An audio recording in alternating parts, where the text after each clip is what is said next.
Hey, what's up guys, my name is Anshul and today in this video let us briefly talk about the iPhone 16 Pro Max, my review of this device after 4 months of usage. I have been using this device from quite a long time and I have been seeing a lot of things that I just wanted to discuss with you in this video. Now this video is specifically not about a lot of AI stuff, and I know there have been a lot of other AI features that were added with iOS 18.2 and we will briefly discuss a few of them, but the features that were added were the new gen emoji feature, the image playground feature, and also there is this new visual intelligence feature as well, and also now there is this ChatGPT integration on the iPhone that is a bit different and something that I'm just not liking at all. And that is just because of the fact because I would just want Apple to include something that is being built by them rather than being integrating this thing with something like ChatGPT thing. But again, I just do not want to talk about a lot of AI things in this video, but let me just start with the number one thing that I want to discuss in this video, and that is all about my experience,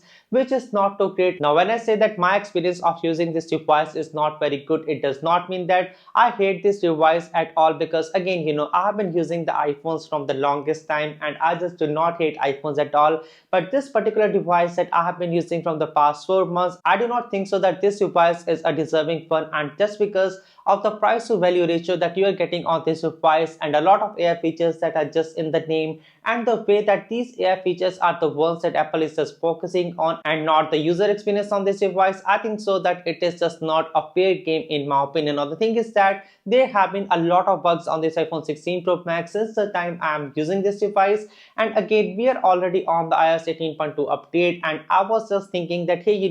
it has been about 4 months and the things should have been fixed with this update, and the things are even worse in my opinion. Now the thing is that the bugs on this device are too bad that I can just compare this thing straight with the Google Pixel smartphones of the past, because those were the devices that were always known to have a lot of bugs even after about 6 months or a year of the usage, and that is exactly that what I'm experiencing on this iPhone 16 Pro Max in my 4 months of my usage. Now the thing is that there have been a lot of crashes on this device and I have not seen any kind of crashes on an iPhone in the longest time. I was not having any kind of similar issues on my iPhone 15 Pro Max, but this thing over here, it is just so much very inconsistent. Even though the battery on this device, it does show sometimes that it is about 45% or 50%, and the other moment that you are looking onto this device in 5 minutes or so, the battery it just drains like 20% or 15%, and that is exactly something that I have been seeing consistently on this device as well, which is again not a great thing.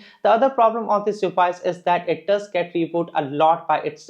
For example, I'm using an application, it would just do a quick reload, and that is not a good user experience. And also the device, it does get a bit more warm in my opinion, and also there have been a lot other issues on this device as well. For example, sometimes you're stuck on a screen on this iPhone and it does not even reboot in that time, and that is again the times when it does get a bit more frustrating. And also sometimes the frame rates on this device, it does not seem to be a bit more constant. It feels like it is working at about 60 Hz or even less than that, and it just feels a bit more slow in my opinion. And also sometimes when you try to switch between different applications on this device, or maybe you are doing something on this device like typing something, it does get to be a bit more slow in my opinion, and that was exactly not what I was seeing with the older iPhones in the past, and that is again one of the biggest issue. Now one other issue that I have been seeing on this device is that whenever I'm connected to Wi-Fi, it does show sometimes that it is still connected to Wi-Fi, but it is actually taking the data from my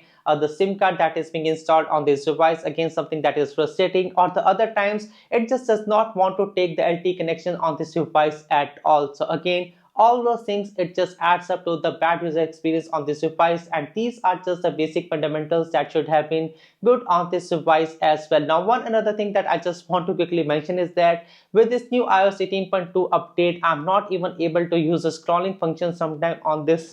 new camera control button. So you tap it once, and once you are on a certain option, you can just do not scroll up and down on this device. Again, might be a bug on my device, or might be an issue with my device, or might be just a bug that had been interfering with my user experience on this device and making it a bit more bad. But again, these were not the things with the iPhones in the past, and something that I just wanted to talk to you guys in the starting of the video. Now, to the things that I do really like on this iPhone are not a lot, but I just want to also quickly talk about the new Siri on this device, which is again something that is better than what we used to have in the past. It is a bit more faster, it is a bit more better, but the things like the contextual search on this device is still not something that is working great. For example, I'm searching for something, or I just want Siri to ask to look for certain photographs that are in my gallery application, or maybe if there is something in my messaging application that I had been talking about with something in the past, and it would just never do so. So I asked Siri to do the same, and it would just take me to some of the result on Bing or something. That is again not a great experience, but overall I would say the typing on this thing is a very good one if you're trying to do something like a speech to text thing, and it has been improved by a lot. But if I compare this thing with something like the Google Pixel 9 Pro XL or any other Google Pixel device of the past, I would just say it is far from perfection, and it is far from what Google has been able to achieve in a very short time. Now, the next thing that what I really liked about this device is this call to recording feature, and this is again something that was introduced with iOS 18.1 update, and I have been using this thing from a long time now. And the best part about this implementation is that whenever you are trying to record someone on the call, the other person, it also gets a notification that the call is now being recorded. This is not something that would be able to fool someone, and every time that you're recording someone, the other person does know, and that is one of the best implementations that I have seen in any other smartphone that I have been using from the longest time. Now, the next thing that I loved on this new iOS 18.1 and iOS 18.2 update is that new Photos application. Again, it is a bit more better than what we used to have in the past, but for most of the users it can also be a bit more overcomplicated, I would say, and that is again not a good word. It is a subtle improvement, and the way that you are able to search various things on this Photos application search, I think so that it does make a lot of sense to me. So again, something that I really loved on this new update on this device. Now, one another thing that is not very useful in some times, but the other times it is useful, it is the writing tools. Again, why I say that it is not the most useful one in most of the times, and it is just because most of the times it just does not change anything when we are trying to rewrite something on this thing, or it just start to give you the similar results every time, even if though that you do not like the first prompt that was being generated by this writing tool. And again, it is a useful option, but if most of the times you're not even able to get that what you just want from this writing tool, and it is just a repetition of the answer each and every time, I think so that Apple just needs to put a lot of work into this writing tools application to be able to make it a perfect one. And I think so the best implementation that I have seen so far is from Samsung, because on their first try they were just able to nail it, and with the Samsung Galaxy S25 Ultra, that is the one that would be coming anytime soon. I think so that I just want to test that how the things are on that device. The other thing that Apple was able to improve with their iOS 18.2 update was the two-stage camera shutter button on these iPhones. And again, I just do not like this camera control button on these iPhones, and I just do not use this button whatsoever. But the thing that now we can use this button to be able to lock the focus and exposure at the same time on this device, it is a good one. But the other thing that is now included in this iOS 18.2 update that does make a lot of difference is that now you have got a separate options under the accessibility option on this device, and that basically allows you to change the way that you press this camera control button, and you can just change the firmness, that how firm you want to press this button to be able to activate the camera control button, or if you just want to enable this button on the lock screen, or maybe just changing the click speed on this camera control button. That is again something that was much needed on this device. But as I said, because of this new update, it has messed something on this iPhone, and sometimes I'm just not able to use this camera control button to be able to switch between different options on this device. Again, something that is not a good user experience in my opinion. Now, the next thing that is being available on this iOS 18.2 update as well is the all new visual intelligence feature, and to a lot of people it would be like, hey, you know, this is a great feature, and I just do not think so that it does make a lot of sense that this is a feature that is very specific to iPhone 16 Pro Max, or maybe it might be coming to iPhone 15 Pro Max. I'm not too sure of that,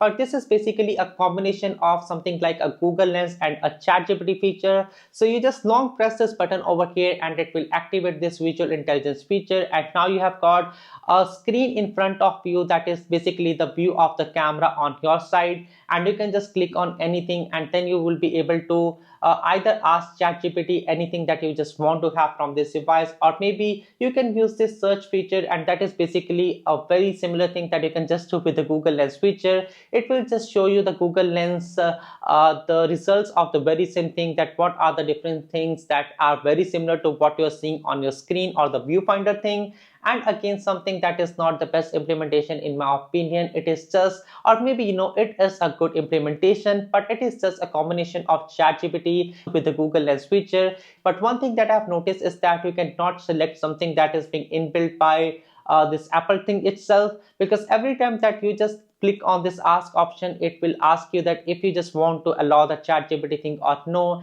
And that is where you get the results from. That is, Apple is just sending the data to ChatGPT, and then it is getting the data back on their own server, and those things are the words that you see on your device as well. So basically, it is a ChatGPT thing rather than something that is being built by Apple on its own. Something again that is gimmicky and not an AI feature that I would say that would make a real difference in your life. Now, the thing that is very interesting and something that have been available on the iPhone 15 Pro Max as well, that I do like on this iPhone, is this action button, as we can see in here. Now, this is something that is old, and a lot of people have been making a lot of videos about this thing. And why I like this feature is that even though that if you do not have the latest and the greatest on your iPhone, maybe you just have iPhone 15 Pro Max, you can just map this button with something like the Google Lens feature, or maybe you can just make a shortcut and you can just link that shortcut to this action button. Or maybe that you are a bit more techie like me and you just want that whenever someone opens your WhatsApp thing, that you can just create a shortcut for the very same thing, and it is again not linked to this action button,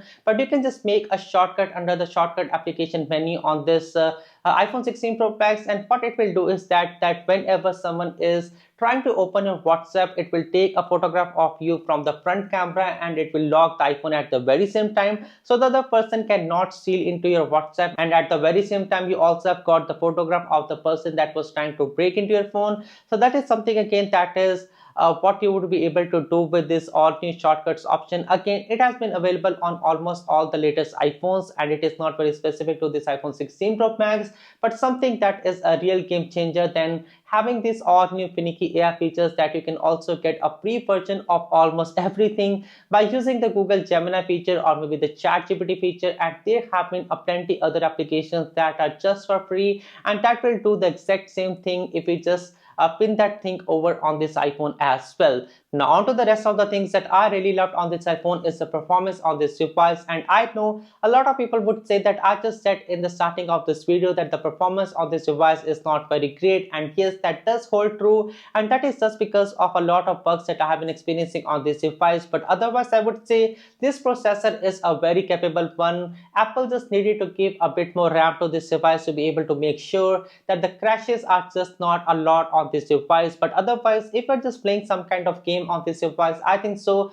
the games, they still, I think so they run better than any other device that I've seen in the market. The frame rates are just excellent on this device on any other AAA title versus what you would see on any other Android smartphone, which is just great. But the battery performance of this device is not exactly as what I would just be expecting on this iPhone 16 Pro Max. Apple did claim a bit more battery life, but I think so that just because of a lot of bugs, the battery on this device is just very inconsistent, and that is typically what you do not see on the Apple iPhones. But again, it is a good battery life, and it would just get you through the day or sometimes more than a day in my opinion. So yes, I think so the battery is not an improvement, but something that is almost same as what you were getting with the last years of iPhone 15 Pro Max. So a win-win, or maybe if not, something that is better in my opinion. But now to the charging on this device, I think so that the charging on this device is a bit more faster than what we were getting with iPhone 15 Pro Max. I'm using this device with a 45 watt, or I think so it is a 65 watt charger that I just got from Temu,